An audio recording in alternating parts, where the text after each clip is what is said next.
In this video tutorial, I'm going to share to you on how I can fix Gdiplus.dll missing on your Windows 11. So let's get started.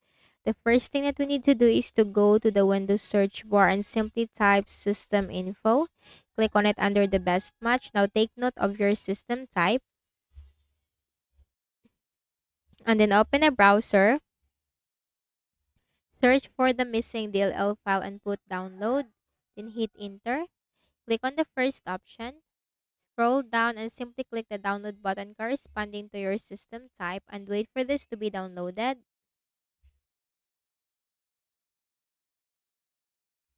Now once done, click on the folder icon.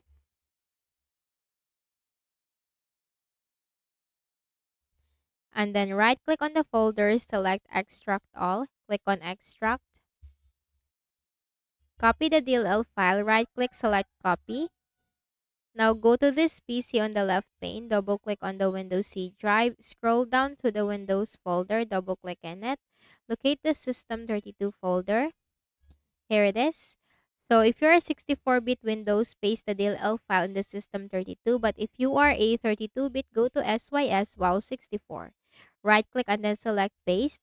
Click on Replace the file in the destination.